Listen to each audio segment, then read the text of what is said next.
Yes.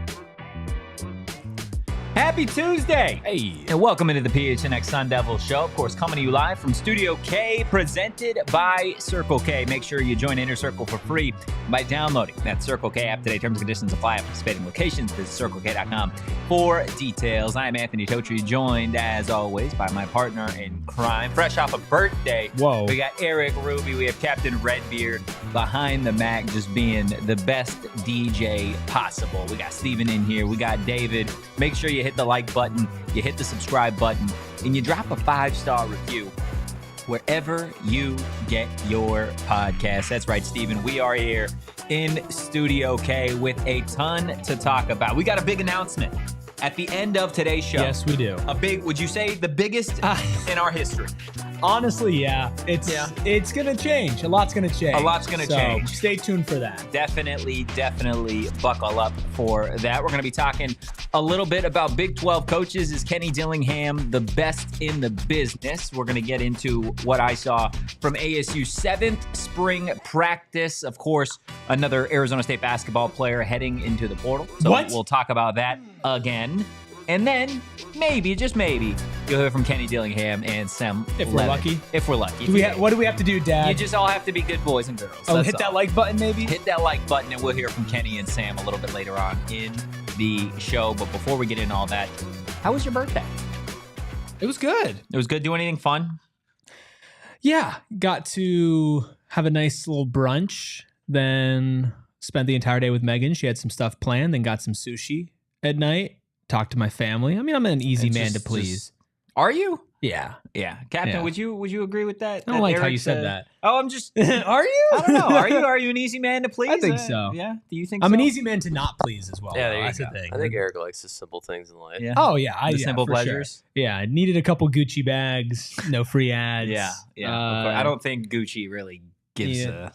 Yeah, you know, they're waiting on my word. Yeah. They're like, oh, Eric finally mentioned us on PHNX Sun Devils. That's exactly what they're waiting for. But look, while you were doing that yesterday, we obviously talked about some of the incoming gets for Arizona State football, for ASU basketball as well. But I do want to dive into spring football today because it felt like today was the first day that the offense didn't get its ass kicked when we were talking about the second and third team. I think over the course of the first 6 practices, anytime that the second team or third team offense would come in, it felt like the defense had a very, very clear advantage. Not that the defense wasn't on top of it at points today, especially the starters, but overall it felt like the offense was much more cohesive than it's been through the first 6 practices. You think it's just time? I think time, and I think a little bit of urgency, right? I think it's one thing to lose a practice for, a week. It's another to do it for 2 weeks.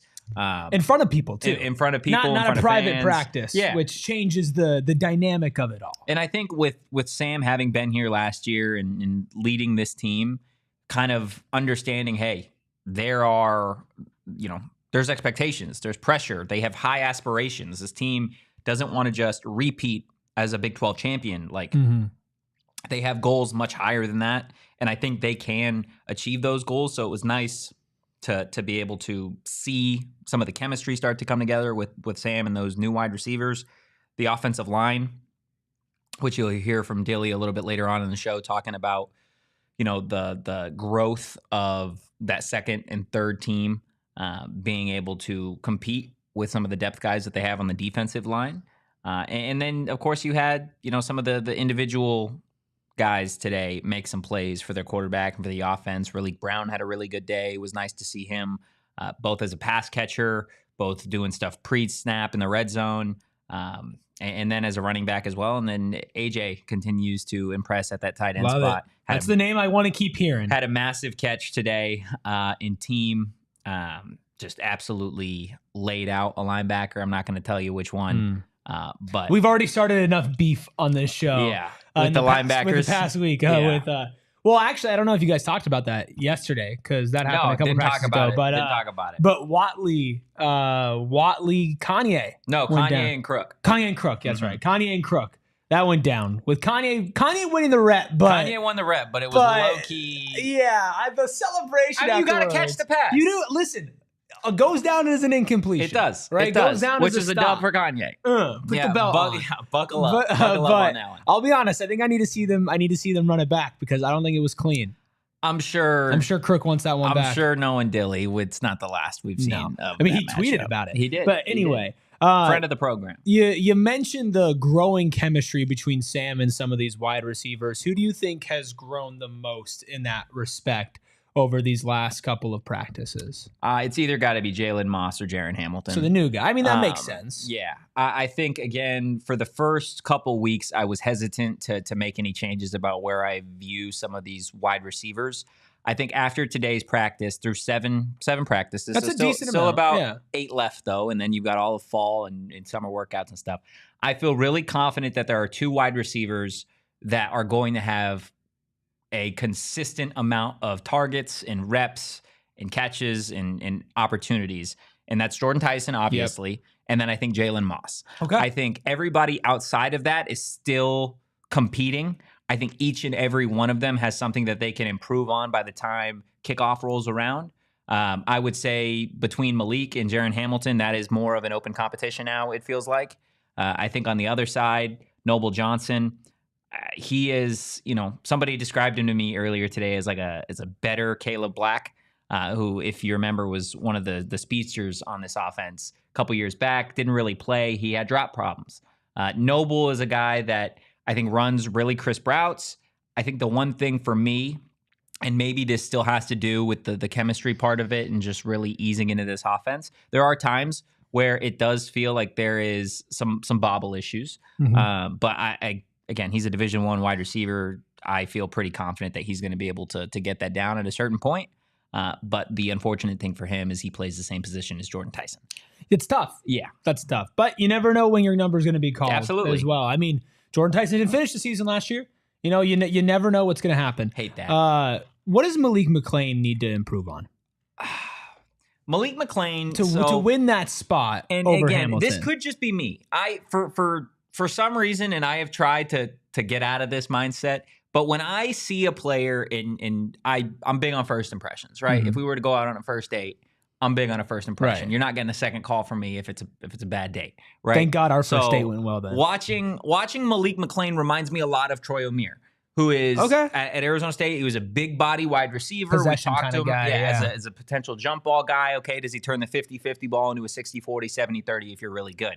And I think for Malik, because he has such massive size, it separates him from the other wide receivers in this room, right? He's bigger than Jordan. He's bigger than Jalen Moss, Jaron Hamilton. So he possesses a different level of skill set. However, with him, I don't feel like his release is as strong as it could be. I don't think it's a question of if he can get there, because I think he's certainly capable of it, right? This is a kid coming from Penn State just a couple years ago. So he's clearly talented. He doesn't get off the line of scrimmage as fast as I think you would love a wide receiver to do, which at times when he's making up for that mid-route, the corner is already there. Right. He's already set because he didn't get that step off the snap, right? Whereas where you look at a guy like a Jaron Hamilton who's got such ridiculous speed, or you look at a guy in the slot like a Jalen Moss who has just unique ways of getting open, he's shifty. And then I go back to Malik and I'm like, okay, well, this guy does this a little bit better. This guy does this a little bit better. And he gives you something, pre-snap like a Jaron Hamilton that Malik doesn't necessarily give you because he doesn't have supreme speed the way the Alabama transfer does. So I think for Malik, the same thing that I wanted to see from Troy, which it improved at a certain point. It never got to an elite level, but being able to get off the line of scrimmage just quickly so you do have an advantage over the opposing defensive back. Aaron asks, do you think the wide receiver group is better than last year? Yeah, I think this is the best. Significantly? This is the best wide receiver group since Brandon Ayuk, Frank Darby, like those guys. I think it's pretty evident. I think Jalen Moss is, again, I think he's got NFL talent. Okay. Wow. I think that's the first time I've heard you say that. I think I've said it a couple times, but I just maybe don't listen to not. you, I don't think you listen to me. See, bad first date. No, see, I was listening on the first day. And then you tuned me out. You in and then You tuned me out. I think Jalen Moss has that type of potential. Got great hands. I think watching him out there, you see why he was so consistent at Fresno State. So you've got those guys. You have a true one in Jordan Tyson. Jaron Hamilton's your take the top off guy. Malik's your big body receiver. And that's without really even mentioning like Zechariah Sample, who's as explosive as anybody on this team. Derek Eusebio continues to every time that I think I'm like, this wide receiver room is so loaded. I just don't see a world where he gets to, get significant reps. He had maybe his best day of camp today. So these guys continue. It's such a deep room with such different skill sets than last year's group. And I like that. I like the fact that all the different skill sets will give everybody kind of a different time to shine. And when you face different teams and different defensive styles and levels of athletes and sizes of players, it might be it's a Jared Hamilton week. Yeah. Hey, it's a Malik McClain week. It's always going to be a Jalen Moss week. It's always going to be a Jordan Tyson. Oh, yeah, because there are some guys that just transcend a certain matchup. But beyond that, it's the supplemental pieces around a Tyson and even a Shaman as well, where you look at an AJ, right, or a Kamari, and you're like, okay, like they all fill different holes, and this team likes to do a lot of different things and keep defenses on their toes, keep their own offense on their toes. And so to be able to have these different layers that you can work in, and that, hey, we don't know technically who's a better player between Malik McClain and Jared Hamilton, right? Like they both have their distinct, oh my gosh, wait, I'm sorry. That's a great super chat that's coming. We'll have to address that in a second. So they have all these different layers and you put it together and it's like, oh wow, and now you have options. All right, I gotta read this. Okay, so I went to the mall yesterday evidently with Megan, and I saw somebody wearing mid-range Assassins shirt. And I look at Megan, I'm like, yo, that's our shirt, like that's cool. And so we're at No Free Ads, a place where you buy like soap and bath bombs and stuff. I wonder we were where. not shopping for me. Really? He was not shopping for him either. And he says with a $10 super chat, Bootsy or Boosty. Says, hey, Eric, saw you at the mall yesterday wearing a PHNX shirt. Sorry I pointed and called you PHNX and then just dipped. I was getting soap from my girlfriend and was not expecting that at all. So I kind of he walked by me and Megan's like, say something. And I'm like, okay. So I was like, hey, I like your shirt. He goes, thanks. And he kind of turns the other way. And then he turns around. He's like, oh, wait, you're PHNX. And I'm like, yeah. And then he walked away. Eric is PHNX. He is the brand. He is the company. He is all of the things. I thought it was cool to see you out in public, dude. No hard feelings at all for just dipping. I was talking to Megan afterwards. She was like, yeah, you probably caught him off guard. And I was like, yeah, probably. But appreciate the super chat. Yeah, appreciate the super chat. Appreciate you wearing the shirt and seeing you out there. Great shirts. We have great shirts. Yeah, we do have great shirts at gophnx.com. We do. Captain Redbeard, he's wearing. Oh, that's such a sexy shirt that he's wearing. It is. It's unfortunate that the Suns stink. Okay. All right. Do they not? Are they not? I get it. The Suns suck. They stink. Ooh, pick your nose. P-U, man. P-U. Stinky. Hit that like button. Hit the subscribe button. Is he dropping more? No, Boosie just goes, I was high, LMAO. Dude, that actually probably got to be like a top 5 worst ways to meet me. It's just like I randomly am just like, hey, I like your shirt at the mall. The anxiety that I would feel would be too much. Air to the chat saying spring portal, get one more veteran wide receiver. I don't know, dude. I don't think so. Know. I don't think they're going to add a wide receiver. Unless somebody leaves, which I could see I think it's more likely that somebody leaves as a wide receiver than it is that somebody I just think is added without a subtraction. I think because there is still so much competition at that wide receiver position, I can see guys being like, hey, I can earn this spot. I can get playing time. I think there are other positions on this team, running back being one of them, that because there are so many guys, that there isn't going to be a lot of wiggle room at that position. It does feel like a two-man race for the starting running back spot. For supplemental reps, in the backfield. You're looking at Raleek. You're looking at maybe a Jason Brown Jr. Man has had a really good spring ball as a freshman. So again, I've been pretty dead set on if there was going to be a guy to transfer, it would be Alto. But from everything I've heard, like, he loves the guys in this room. So maybe he does want to spend a year is that it's not just about playing time and competition. It's going to sound so cliche and boring. So it's really about the culture. And people enjoy being here. They enjoy being coached under Kenny and playing with these guys. Even if they're not playing, you're still getting better.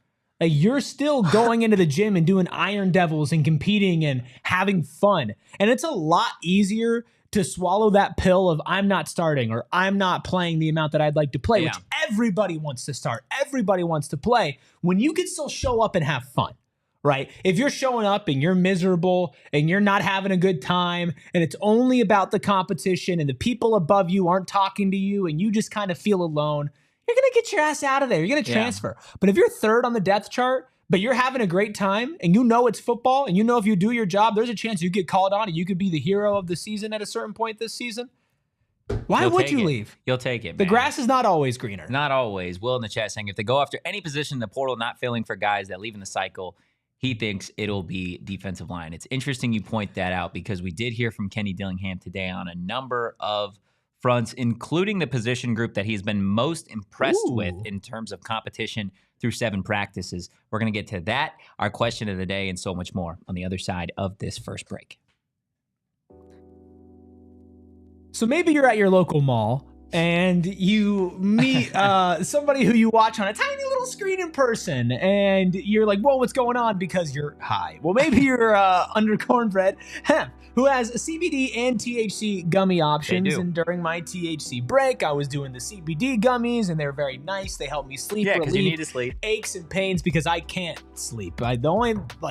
The biggest problem with me, I'd say my biggest red flag is that I just can't sleep on my own. Yeah, right. That's I your need a biggest little red help. flag. That's my biggest red flag. I don't like how you're saying that stuff today. Cornbread Hemp, full spectrum, USDA certified organic, made from flour only, third-party lab tested, vegan, dairy-free, and gluten-free with no artificial flavors or preservatives, plus a free shipping and backing all products with their 30-day Better Life guarantee. All you have to do is go to their website and you can take a 2-minute quiz to get a custom recommendation tailored to your needs, whether it's pain, which I also deal with. I got back pain, knee pain, leg pain. It's elbow pain. Bad elbow pain. Yeah. I do. My elbow like clicks and pops. It's bad. If you want to give Cornbread a try, they're offering PHNX listeners 30% off your first order. Just visit cornbreadhemp.com/PHNX and use promo code PHNX at checkout.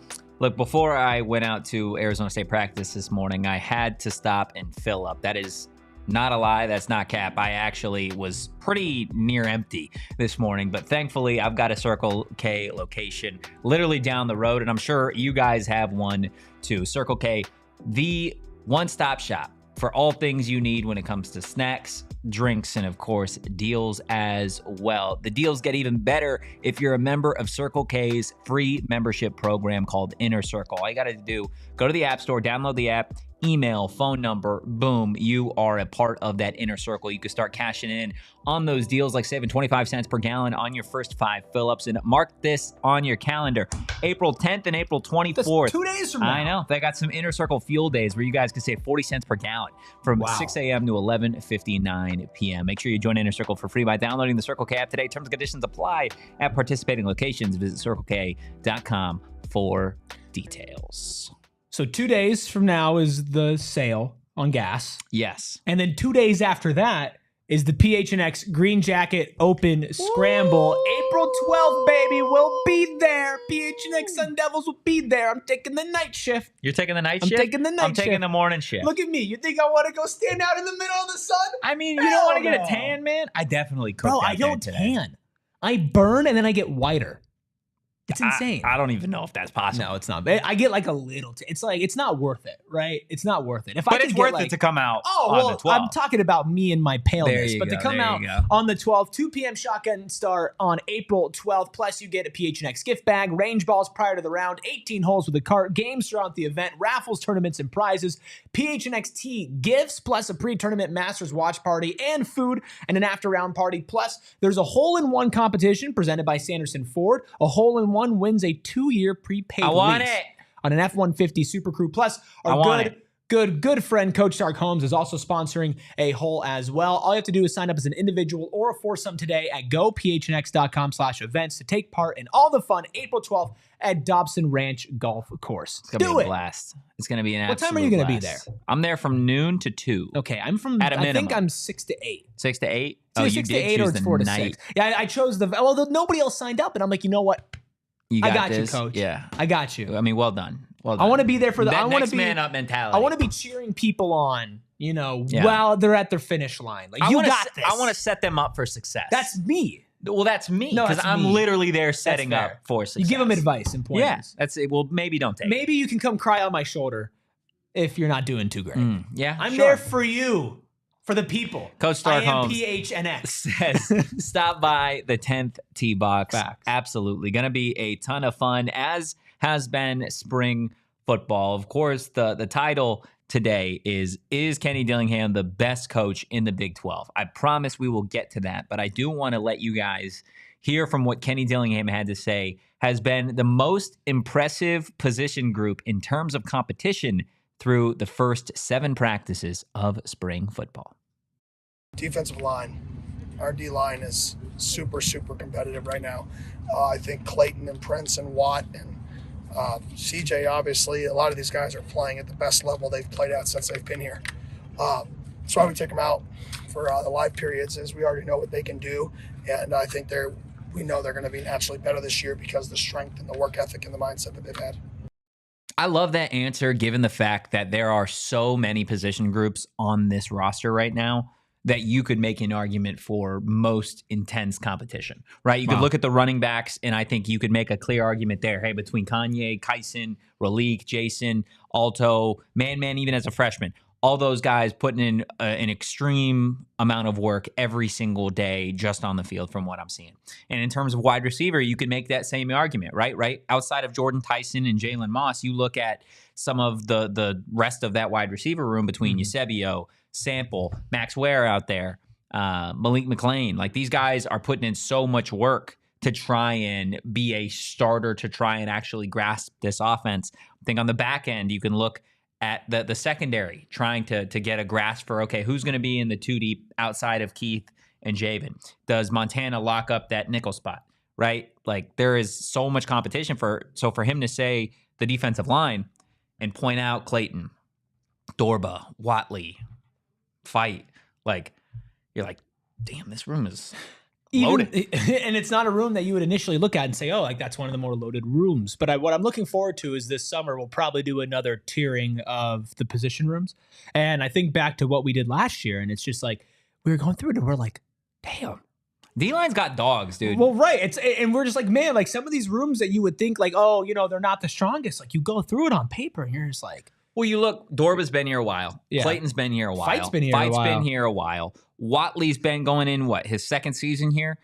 You got Anthony He's been playing Cooper. College football for a while. You got Anthony Cooper, who unfortunately has missed so much time over the course of his college career due to injury. He's back this season. You got Jacob Kungaika. Like, you have Zach Swanson. You're looking at this front 7, and you're like, I mean, these guys were all here last year. Every single one of them was a part of what this team accomplished last year. So to hear that through 7 practices, this group isn't, a group that maybe you'd expect to be this deep into competition, because you're like, hey, they've all been here. They've got the chemistry together. They kind of know the pecking order. Nah, these guys are all back, and they're all hungry to repeat. Yeah. So I think to have that on the defensive side of the ball is just massive. And that answer kind of took me by surprise today, to be completely frank with you. But that's fair. I think that he could have probably said really any room, honestly. But I think he also wants to stoke the flames. Probably. Well. I think he wants to just, keep the fire ignited. Because you can look at basically every room except for quarterback and be like, there's a legitimate competition for something here. I think there's a legitimate competition for quarterback 3. Yeah, that's fair. But that's realistic. Like, yeah, but that's it's not going to drive something that we're talking things. about. Yeah, it's not going to drive. Who do you think is in the lead for quarterback 3? I think Navi is probably I like Navi. QB3 right now. Interested to see how Butter grows throughout his first season. Great name as a quarterback. I'll tell you somebody I'm really excited for, and you could put it right on a sticky note, hang it on the wall somewhere, and come back to it when it's relevant. But Cam Dyer. Cam Dyer is built like a quarterback. He is a guy that's going to be a dual threat guy. Whether they opt to put him at wide receiver when he's ready or keep him at quarterback, I think your future quarterback is probably on the roster. And I think between Butter and Cam, I think so. Yeah, I mean Cam committed as a wide receiver, but obviously played as an athlete, but was kind of like, oh yeah, this guy's gonna be a wide receiver. He's but a dog. Won New Mexico Gatorade Player of the Year twice as a quarterback. Yeah. Aaron asks, Boogie Wilson from Washington State is injured, but do you see him getting time? It's tough. It's tough to evaluate kind of that safety spot. I don't see him getting starting reps at safety because of X and Miles. So maybe in that second tier of safety, maybe him and Tony Lewis and Kuba or him and Chris Johnson getting reps at safety. But it really is tough to evaluate somebody and kind of where they stand when they haven't been out there.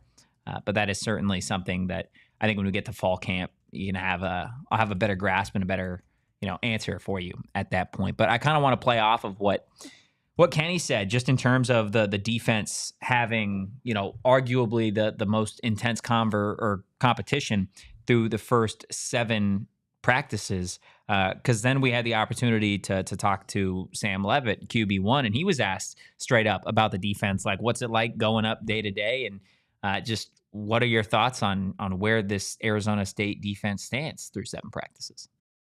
Yeah, it's funny you said. I just told Keyshawn that. I said, man, y'all are probably the best defense we'll see, They're just so cohesive, and the way they communicate and have played with each other for a while, it's really special to play against and see. They bring a lot of energy, and it was really challenging in the first 2 weeks when we were figuring out, as an offense what we got. Now we're kind of getting our feet under ourselves, and, we had a really good day offensively today and Saturday as well. So, playing against those guys every single day and getting the opportunity to, feel how X feels my eyes, and Keyshawn and all those guys on the DNs, feel how they, play the pass pros and, coming up field jetting on certain pass pros and, just making it really hard on me and the whole team. So playing against that defense has been exceptional.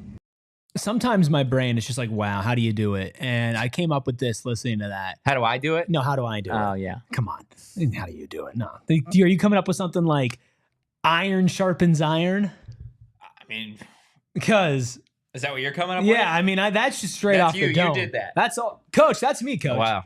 That's me. Iron sharpens iron. That is just wonderful to hear, because it's not just a matter of the talent type of respect, but it's also like the intelligence and the skill level type of respect that he has for the defense as well. Yeah. And the layers that this coaching staff puts in, that when you see it over and over again, you're going to be able to adjust. But when you're playing this team for the first time, like, you're not going to be able to take in all that information, adjust, and be able to play against them. So I'm excited to see. I just wanted them to play. I can't believe that we have a lot of time before they play. A lot of time. But in all honesty, again, kind of like what Sam said and what we've discussed, I think at points, this is going to get easier for the ASU offense as the season rolls on, simply because this defense that they are going to be going up against every single day in practice is what I believe to be a defense that can be the best defense in this conference.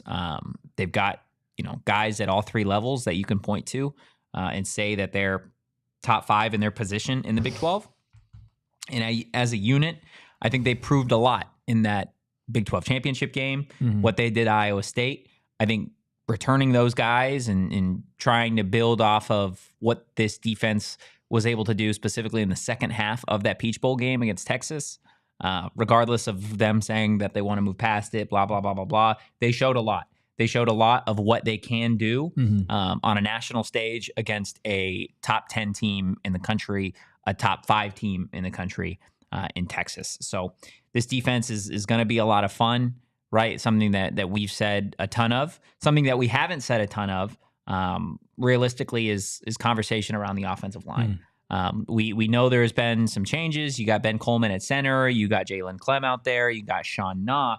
But Kenny was asked point blank today just kind of how he feels about the development of some of these offensive linemen and where things kind of stack up in the trenches. Yeah, obviously, when we go live, we take out, we're missing 3 starters from last year when we go live. So that group is kind of newer, whereas we have a lot of depth back at defensive line. So today was the first day where, when we took out, a couple of those high rep guys on offense and defense, where the offense just kicked the ever-living crap out of the defense. Now, the negative was in 6 reps, 6 series, 4 offensive touchdowns, 2 turnovers. I mean, no team wins. We don't win on either side of the ball there doesn't win. If we turn it over 4 times, we're not winning many games. If we give up 4 out of 6 touchdowns, we're not winning many games. So too many explosive plays on both sides of the ball in a negative light. Yeah, I mean, it was fun being out there as a media member and saying, "Oh, touchdown, touchdown, turnover, touchdown, touchdown, turnover," because like a shiny object, literally like a big play at all times. But like he said, for both sides of the ball, if you allow that to occur in a game, you don't win many games, right? If you're a defense giving up 4 touchdowns, or on the flip side, if you're an offense that turns it over twice out of your 6 possessions, then we're realistically not talking about an overall great result. But I think individually in these units, you're like, okay, the offense was able to score touchdowns 4 out of 6 plays or 4 out of 6 drives. Let's clean up those 2 turnovers. And defensively, you're like, okay, we've got to jump on the ball at times, or we're fighting extra hard at the end of the whistle to go rip the ball out. But we need to be a little bit more consistent and maybe not take as many chances, right? I think that's something can't rely on just the big plays. I think you can look at this defense and you could say, okay, maybe the one thing that you really want them to focus on going into next season is you still want to be aggressive, but you have to find a little bit of a balance between, okay, arrogance on the field and confidence, right? Sure. And I don't mean arrogance in a negative way. I mean, it's more so like, hey, we've been together, whatever, like I'm going to go jump this route. I'm going to go do X, because Y, of your Z. talent and because of like you have like a safety net behind you. Like if you're crossing a tightrope and there's a net underneath you, you're more likely to kind of try to rush it. But if there's nothing underneath you, you're going to be a lot more careful. I think this team down the stretch last year made such a good living, right? A really, really strong living on forcing takeaways. You go to the Kansas State game, you look at the BYU game, you look at the Arizona game, the Iowa State game. This team thrived Texas game on extra opportunities. I don't want that, come on, dude, this season to turn into like at every single opportunity, I'm going to try and make a play on the ball. You need the big play to win. You want the big play as like the cherry on top, not as the sundae. Just like a quarterback, you take what the defense gives you, and for the defense, you take what the offense gives you. And as an offense, a moment, you can't build an offense on 20-plus yard explosives, right? And deep balls. You need to be able to pick up 3 to 4 yards on a play. I mean, Marcus would love to build an entire offense on 20-plus yard explosive plays. But that's just not like you can't build the defense based off of we're going to turn the ball over. No, it's all or nothing, and I don't want that, right? Not to say that it is, but I think that's something going into next season that you could be like, okay, this is maybe my one concern is maybe this group gets too confident. And that can go it can go either way, and it's part of the reason why they won so many close games is because they won that turnover margin almost every down single the stretch, game. Yeah. But if you're going into every game saying we'll only win, we're only built to win if we turn them over twice, and the other team has a very conservative day on offense, and then they score and you don't turn them over, then you're screwed. You need to be able to handle both. I think they will, but I do understand that that's one of the concerns that you can have for both sides. I feel like is are you just too reliant on these big plays? Yeah, I think it's certainly something to just keep in the back of your mind with still a ton of time till we get to the season and still a ton of time left in the PHNX Sun Devils show, but we are going to take just a quick break. Write down this number. If you eventually want to own a home, you're going to sell your home, if you don't want to be renting forever, write down 480-776-5231. Once again, 480-776-5231. What you're going to do is you're going to call that number. That is the number of the Carol Royse team. Now, you might think to yourself, but Eric, I'm too young. I don't have enough money to go and try to purchase a home right now, or I don't have a plan, or I don't know if I can do it. Carol wants to talk you through all of that. She's not just going to talk to you to try to make a quick buck, turn you around, and kick you out of the office if you can't do anything. No. She'll sit down with you, learn your situation, learn your financials, learn what your goals are and what type of home, what type of property you want to own or what you need to sell. And she's going to tell you the best time to do that, the best plan of action, because really she's all about family and you being able to get your dream home, start your family, or sell your home so you can get your dream home. And if you do buy a house with Carol, she has an 18-month buyback guarantee. Get ready to find your dream home. Take the next step. Call Carol at 480-776-5231 or visit Carol Royse online at carolroyseteam.com and tell them PHNX sent you. That's carolroyseteam.com. Terms and conditions apply.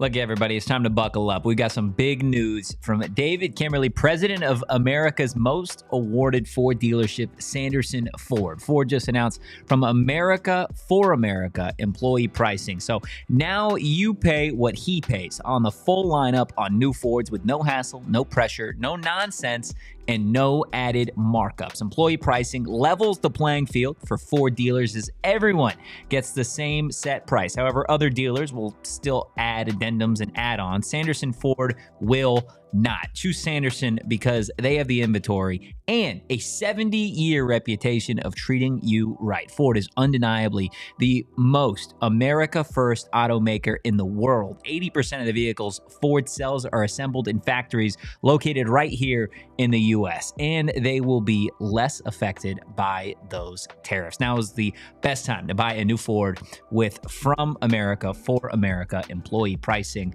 Disclaimer: excludes 2025 Expedition, 2025 Super Duty, Raptors, Mustang, and Bronco specialty vehicle. We have a question from Sharon in the chat. It says, any separation with the running back room yet? No.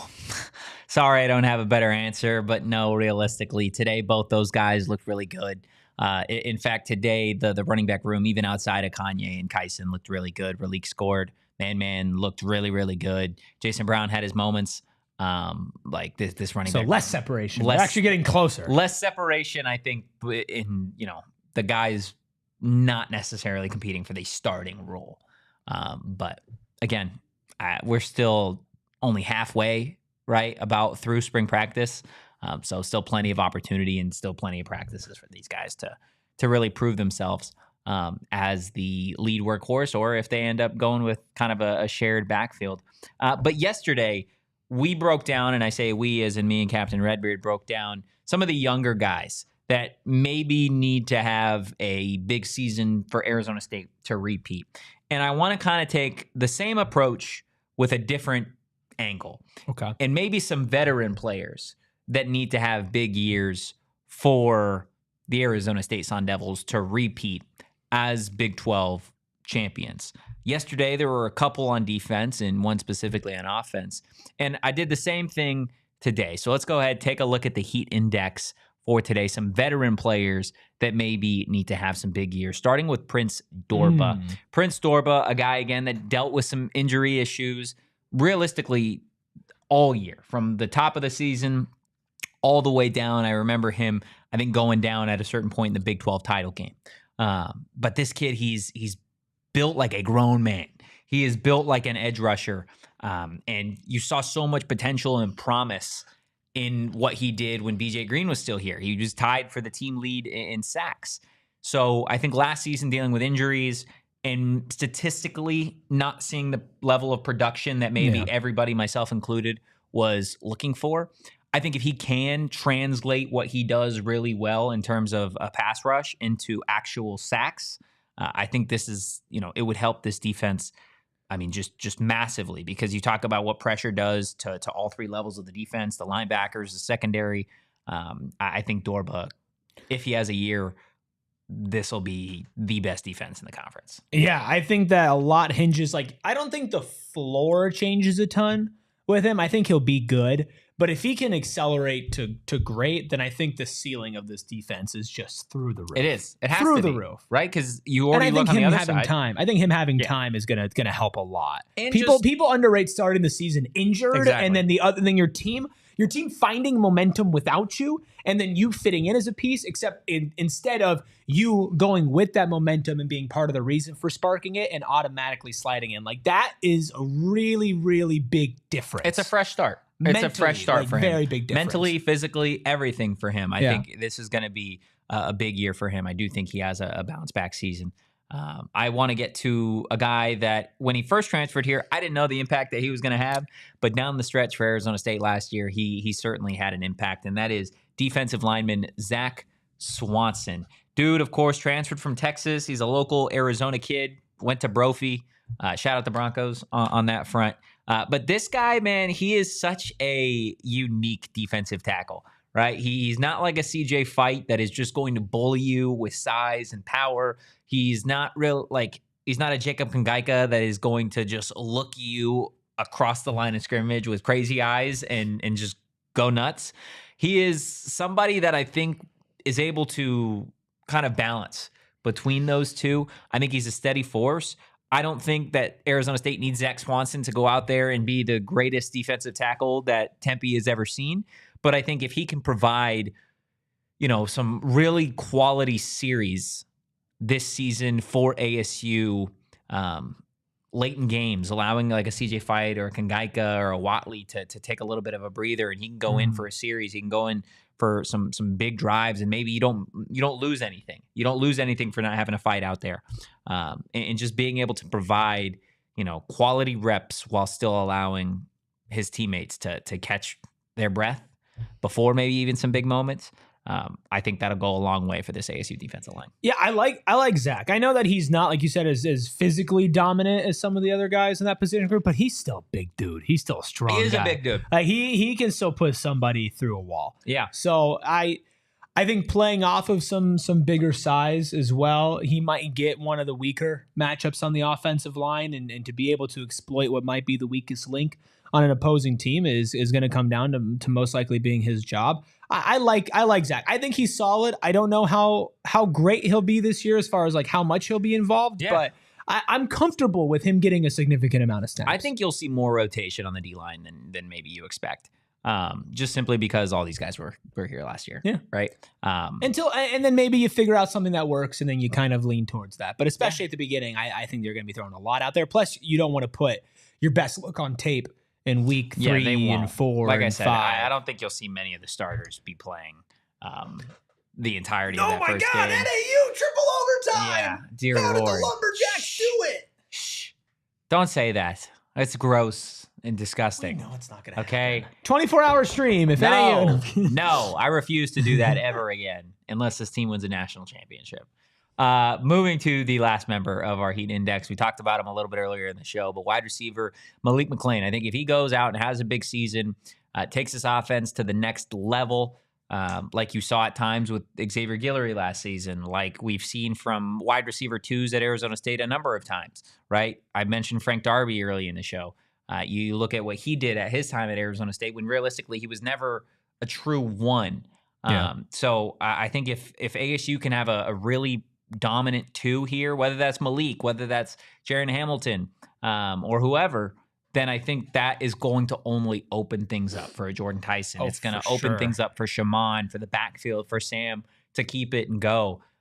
So I think there is some pressure on Malik this season, especially given the fact that he started to come together as more of a role in this offense late, right? Big 12 championship, college football playoff game. So for him to return, to have the Penn State pedigree that he's had in the past, I think there is added pressure, and I think eventually he'll live up to that pressure. I agree. I'm high on Malik McClain, and I do think that his possession style of receiving is going to be very important for this team because there is not another wide receiver that fills that role. Especially the meeting at the high point. Yeah, R.I.P. so that big. show.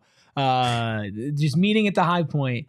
And being able to catch the ball at its apex, especially for a guy like Sam, who I think is going to want to unleash the deep ball a little bit more this year. Hi, JJ. We'll get there, JJ. We're getting there, JJ. I think I'm excited about that. But you know who we have to rely on the most to make sure that he's pushing the right buttons to get the most out of these vets? Chef Kenny.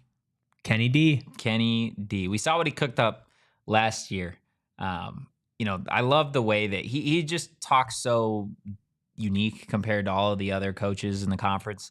And he coaches in a unique style too. Like he really does try and push these guys, and he's not afraid to like push what the norm is, right? Like most college football programs don't have the media access that Arizona State does. Right. So for Kenny to be coming off a college football playoff appearance, to be coming off a Big 12 championship game in just year 2, and to have all the media out there, and for him to be like, nah, I want it.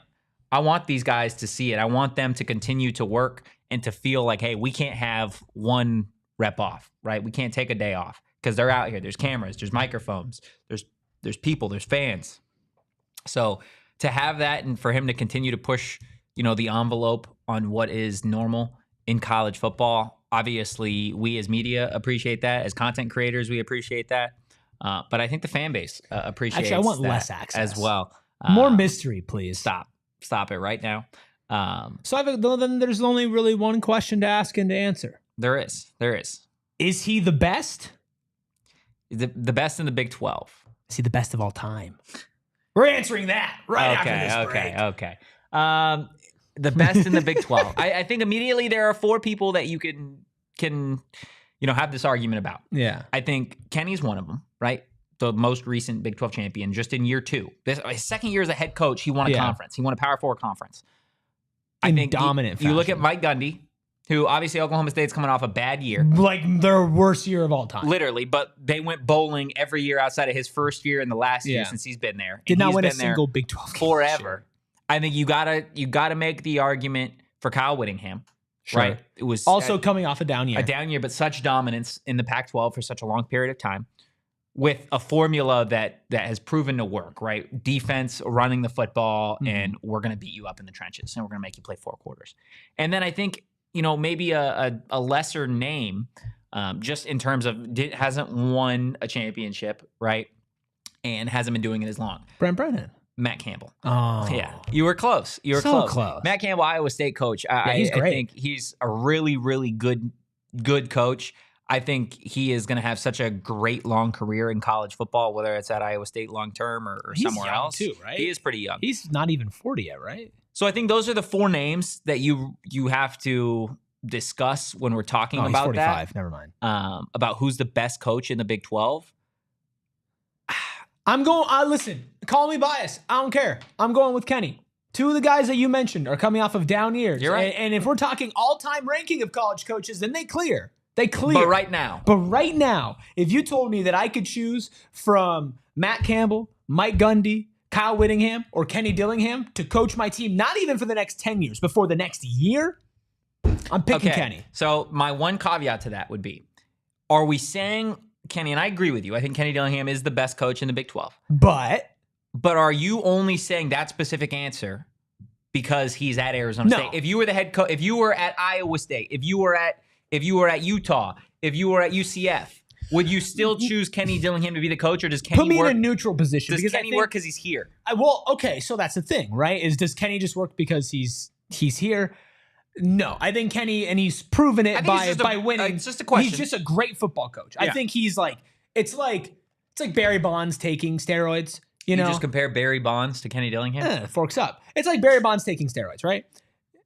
I could take steroids. Kenny Dillingham on steroids. I could take steroids, and I wouldn't be in the MLB. But Barry Bonds could take steroids. You might be selling yourself short. No. Okay.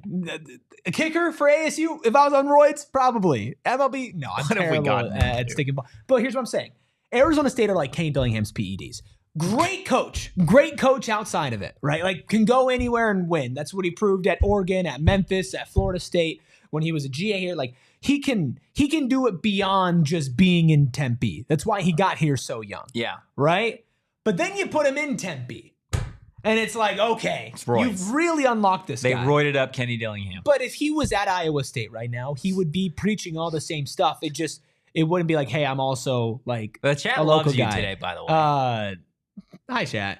Kenny could put Troy in the playoffs. Facts, Zach. Girth Jr. says, happy late birthday. I am old as... I was about to say something I can't say. Yeah. William, with his ranking, says Kenny, Campbell, Gundy, Witt, Kleinman, Kansas State are top 5. I think that's arguable. I like Kenny because it's not just the fact that he's getting guys to recruit and to stay here because he likes Arizona State, but when you have watched the football games, you go, damn, that guy's pushing the right button. It's again, I agree with you. I'm just trying to play devil's advocate here. Stop. That's what I do.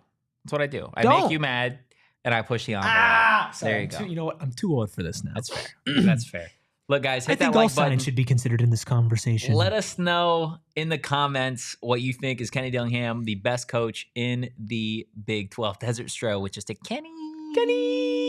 I think just the fact that going into last year, I don't know if you knew this, but ASU was picked last. Wow. To finish First in the Big I'm 12 hearing of this. In the media poll. Unbelievable. Just crazy stuff, right?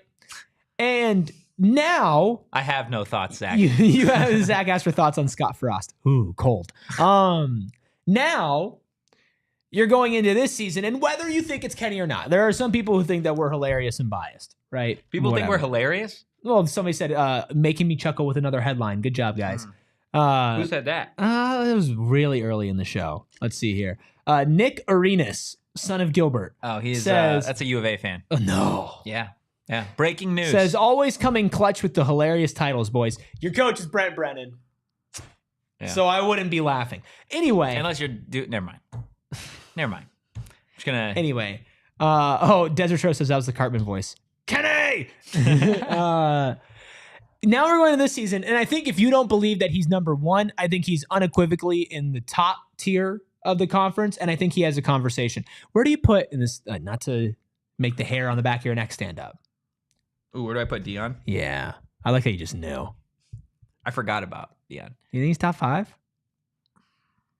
As a coach or as a program builder? Because So I think aren't those are kind of the same thing right now? No, I don't think so, because I think Dion... They kind of go hand in hand. I think Dion has built Colorado to a national brand. What have they won? They didn't even win a bowl game. So as a coach, what are we talking I think about? Kenny's a better coach, but I think you got to take all of it into account. He's got a top 2 quarterback in well, his son. I think this year is going to be a and big the Heisman test. winner. Big test for actual Again, Coach Dion. They didn't win a bowl game. With those didn't two. go to a conference championship game with a Heisman receiver / corner and a top 2 quarterback in the NFL draft. That's just I'm fact. not going out here saying he's top 5. I'm just I saying think you can make an argument. I think that 5th spot's open. Yeah. I think that 5th spot's open. But again, if you haven't won anything or you haven't been successful, like in terms of like consistent year over year, like Gundy and Whittingham, then I realistically don't think that you're in this Not unless conversation. you've had this peak like Kenny has had. Yeah. Like all those guys have had double-digit win seasons, Yeah. right? So that's where we're at on that note. With what time we do have left on the show, couple things before we get to the big PHNX Sun Devils Yeah, we have a announcement. big announcement. Amir Ali headed into the transfer portal. I'm so sick of this. This marks something unique for Arizona State with Ali heading into the portal. Looks like Hurley is going to lose all 3 top 100 recruits Awesome. that they had from last season's class. Jaden Quain's Awesome. committed to Kentucky today. Great. Great news. You will likely hear in a year or 2 from now with the first overall pick in the 2026 NBA draft. Amir Ali. The Utah Jazz select Kentucky's Jaden Quaintance. Okay. All right then. You know, this stops me from getting excited, and I have nothing. I have nothing against the people that Bobby has recruited. He's gotten some good names, good recruits, but man, it just takes the wind out of the sails for any of them. I mean, I'm honestly, and this is not to sound like sad, but like You sound pretty sad. I'm glad that Trevor Best is returning. That's cool. I That's do. fun. I do like. It's I fun. do like Trevor Best as a player. But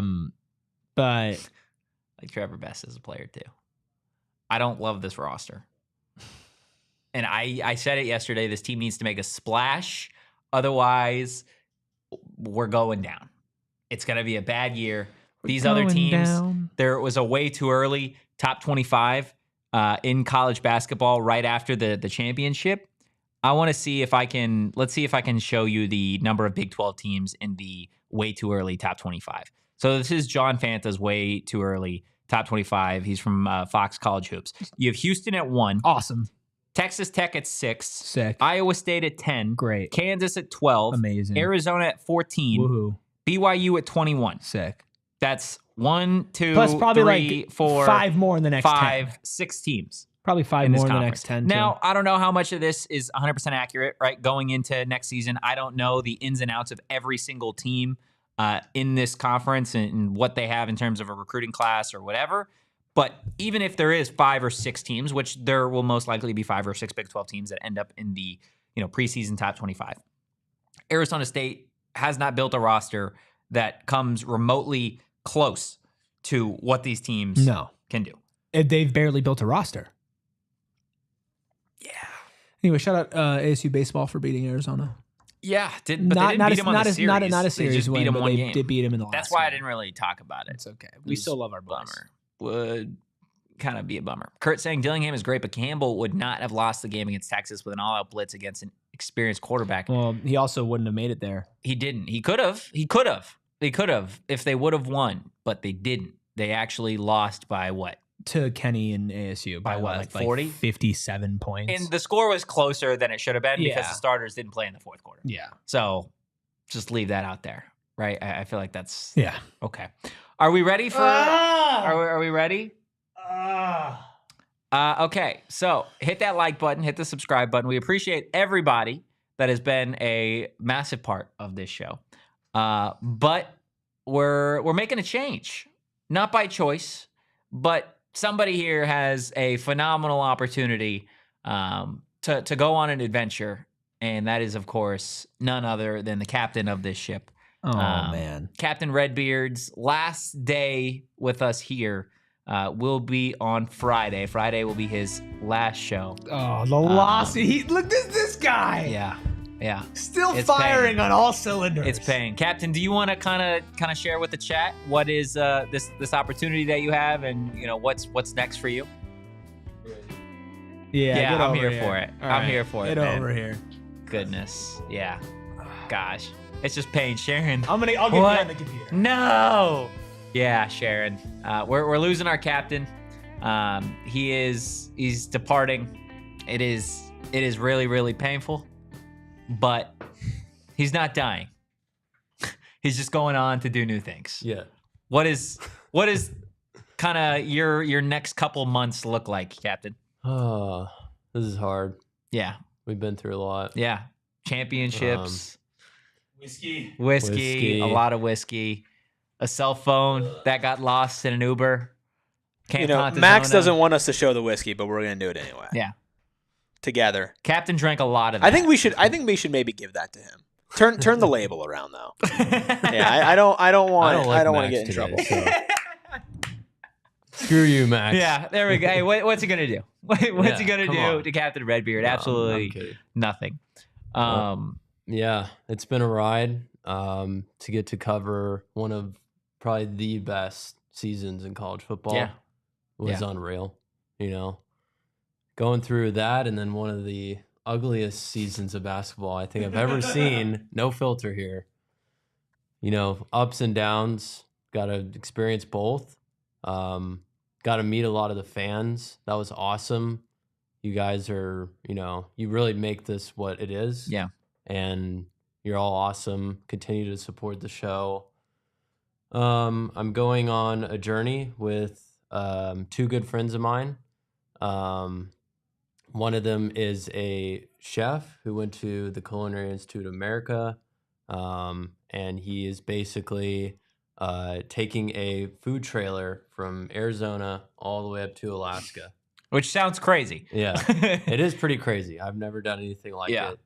And he invited me to come along, and we're going to go to every national park on the way and give out free food to people. So it's going to be an adventure, very different. And it's sad because, we had a great run, and I don't know. He won a championship and packed his bags. Yeah. Yeah. William says not Captain Redbeard entering the transfer portal. Literally entering the YouTube transfer portal. But people can follow along. Yeah. That's the thing, is you're going to be posting everything on your own YouTube account. Yeah. So is it going to be your personal YouTube, or is it going to be there's going to be like a channel dedicated to this? Yeah, there's a channel. It's already made. Chef John AK at Chef John AK. Yeah, and then I'll send some stuff to you guys. Throw in the Discord. I've already told follow Captain along. that he is going to be. There are going to be occasions where, hey, here's the link. Hop in. We need an update on where Captain Redbeard is currently at in his trip. Also, can you edit a short for us? Look, there is first off, the party always continues at gophnx.com, but I think we'll get more into what Eric and I have to say about this on Friday when it's Captain's last show.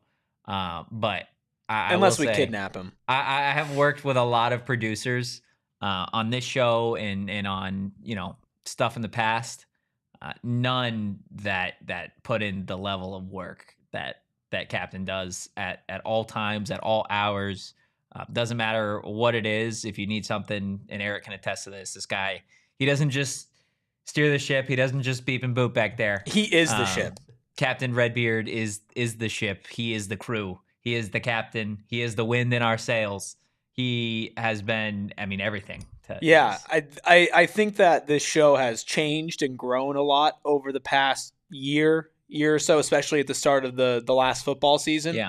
And he has unlocked so much of that. And the only reason why this team was able, and Arizona State football was able to get the type of coverage that we were able to provide, like, is him. Like, producers here do just an ungodly amount of work. They like, do. It's They do. It's so much. And I put a lot on his plate. right, and that's the thing is, like, it's not possible for us as hosts to cover these teams at the level that we are expected to without our producers having to just go above and beyond. Yeah. And that's why when you have a producer and it's so second nature for them to just go above and beyond, exceed. And he wasn't just doing ASU stuff. Like, when you're a producer here, he's doing 2 shows a day, shorts and videos for every other beat in every other sport. He's got to deal with making Damon and graphics, Kevin in an office, which is just terrible. Yeah. And Captain would just,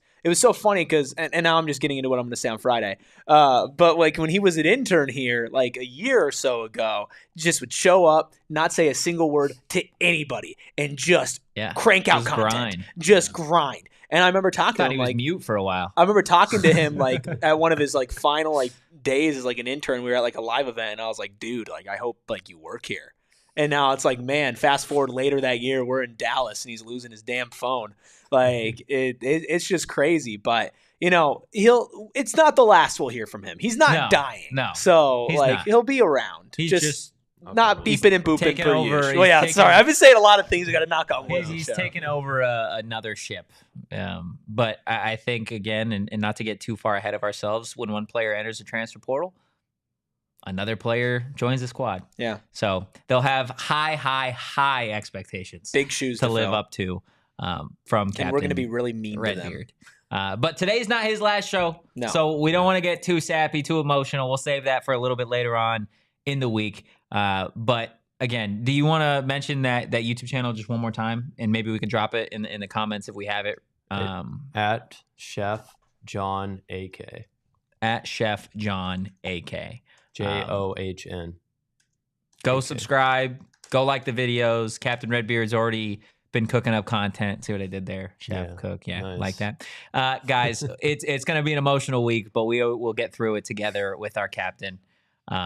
Hit that like button. Hit the subscribe button. If you enjoyed today's content, give us a follow at PHNX_sign. You can follow me at Anthony_Totri. You can follow Eric Ruby, the birthday boy, at Eric Ruby. That's Eric with a K. You can follow the captain of this lovely ship at K Coop Sports, guys. And we will see you on Wednesday. But in the meantime, go Devils. And peace. We all silly like the mayor.